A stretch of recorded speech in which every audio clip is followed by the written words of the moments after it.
भीमा नदीला मोठ्या प्रमाणात विसर्ग सुरू झाला आहे. त्यामुळे श्रीगोंदा तालुक्यामध्ये आर्वी अनगरे बेटाचा संपर्क तात्पुरता तुटला आहे. तर या पार्श्वभूमीवर तहसीलदार सचिन डोंगरे यांनी पूरग्रस्त भागांची प्रत्यक्ष पाहणी करून परिस्थितीचा आढावा घेतला.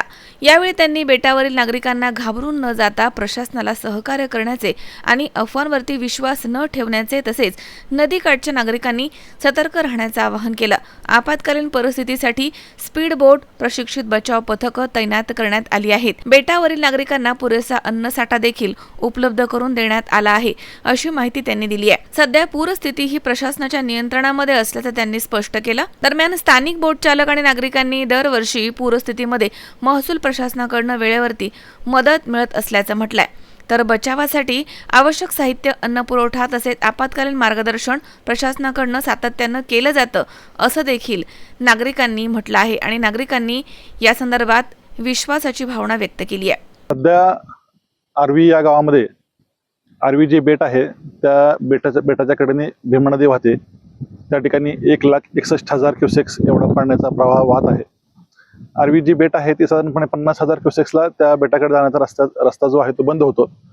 त्या बेटावर 50 कुटुंब आहेत, साधारणपणे 180 लोकसंख्या आहे. त्या कुटुंबांना 3 महिन्यात धान्य पुरवण्यात आलेलं आहे. तसेच या ठिकाणी एक आपत्कालीन बोट जी आहे ती बोट उपलब्ध करून देण्यात आलेली आहे. जर काही इमर्जन्सी उद्भवली, आजारी असेल तर त्या बोटीद्वारे आपण त्यांना बाहेर काढू शकतो. त्या ठिकाणी कोणतीही अडचण नाही, सर्व परिस्थिती नियंत्रणाखाली आहे. आम्हाला मिळालेल्या माहितीनुसार पुणे जिल्ह्यामधल्या पावसाचं प्रमाण जे कमी झालेलं आहे आणि बंड गार्डन या ठिकाणचा प्रवाहाची जी मोजणी आहे त्या ठिकाणी पण प्रवाह कमी झाल्याचं माहिती मिळाली आहे. त्यामुळे हे पाणी कमी होण्याची शक्यता आहे. सर्व नागरिकांना मी आवाहन करतो की नदीच्या काठेला कुणीही जाऊ नये, कारण कधीही पाणी कमी जास्त होऊ शकतं आणि तसेच आपले गुरेढोरे किंवा इतर ज्या काही वस्तू आहेत त्यांची काळजी घ्यावी. सध्या मी लिंपणगाव, निमगाव खालू, कवठा, गार, आर्वी गाव करून आर्वी बेटाकडे आलेलो आहे.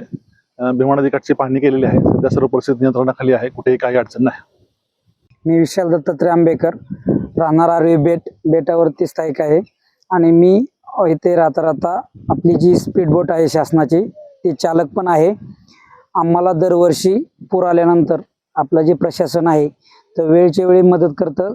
दरवर्षी स्पीड बोट वगैरे साहित्य त्यासाठी जे बचाव कार्यासाठी जे लागतं ते सर्व त्यांनी पुरवठा केलेला आहे.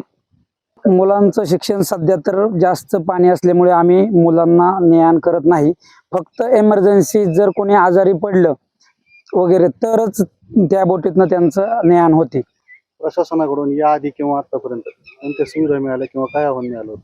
प्रत्येक वेळेस त्यांच्याकडून आम्हाला सांगण्यात येतं की नदीच्या कडेला जाऊ नका किंवा जनावरांची काळजी घ्या, नदीच्या कडेला गुरंढोरं तुमची नेऊ नका किंवा कोणी बंधाऱ्यावरती पाणी आल्यानंतर त्याच्यामध्ये पाण्याच्या प्रवाहामध्ये आपले वाहनं वगैरे घालू नका किंवा जाऊ नका, काळजी घ्या.